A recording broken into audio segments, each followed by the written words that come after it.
महादेव दोस्तों।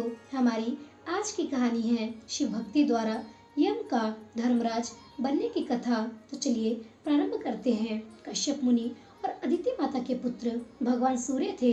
सूर्य जी की 3 पत्नियां थीं। रागी महाराज रेवत की माता प्रभा, प्रभात की माता संध्या, यम, यमुना और मनु की माता त्वाष्ट्री देवशिल्पी विश्वकर्मा भगवान की पुत्री थी।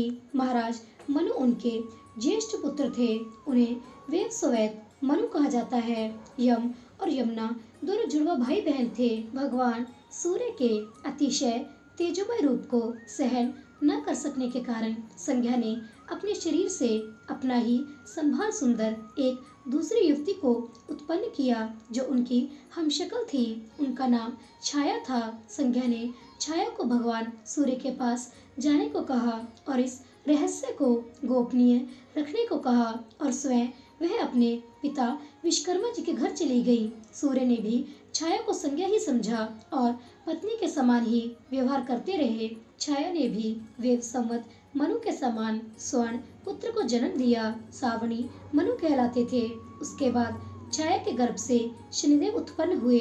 उनकी 2 बहनें थी, तप्ती और विष्ठी। छाया अपने पुत्र सावणी मनु को अन्य संतानों से अत्यधिक प्रेम करती थी। उसके इस व्यवहार को वेद संवत मनु तो सहन कर लेते थे, परंतु यम को यह अन्याय सहन नहीं होता था। एक दिन बालक यम ने इसी कारण छाया को जोर से लात मारी तो छाया ने यम को श्राप दिया कि जिस पग से तुमने मुझे मारने का प्रयास किया है उस पैर में तुम हमेशा कीड़े लगने के कारण दर्द से कराहते रहोगे। अपनी माता छाया का श्राप सुनकर यम को यह एहसास हो गया कि यह मेरी माँ नहीं है। इस बात की शिकायत उसने अपने पिता सूर्य से की और कहा कि मेरे छोटे से अपराध पर मेरी माँ ने मुझे भयानक श्राप दिया।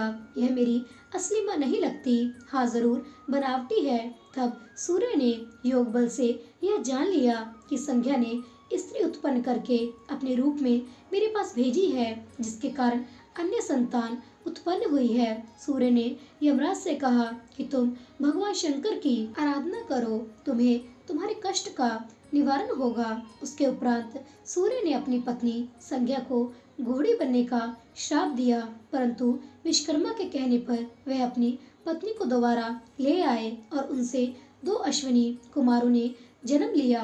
अपने पिता की आज्ञानुसार यमराज ने भूख, प्यास, नींद और इंद्रिय संयम के द्वारा 20,000 वर्षों तक भगवान शिव की आराधना की।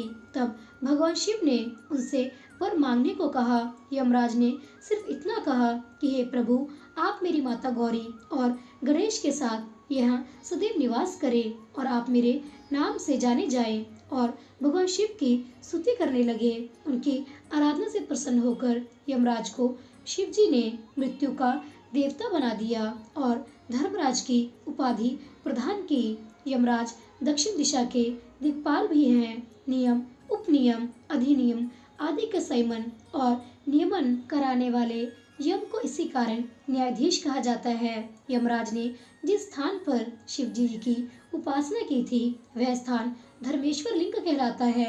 शिव जी के वरदान स्वरूप आशा विनायक के नाम से गणेश जी सदैव वहाँ विद्वान रहते हैं। शिव जी के निवास स्थान के कारण विश्वरूपा के नाम से देवी पार्वती वहाँ सदैव रहती हैं। और इस प्रकार दोस्तों, हमारी आज की कहानी यहीं पर संपन्न होती है। आशा करती हूँ आपको हमारी आज की कहानी अच्छी लगी होगी। कृपया जाने से पहले कहानी को लाइक करना, शेयर करना और चैनल को सब्सक्राइब करना मत भूलिएगा। आपका बहुत धन्यवाद होगा। मिलते हैं अगली कहानी के साथ। तब तक के लिए आप सभी को मेरी तरफ से हर हर महादेव।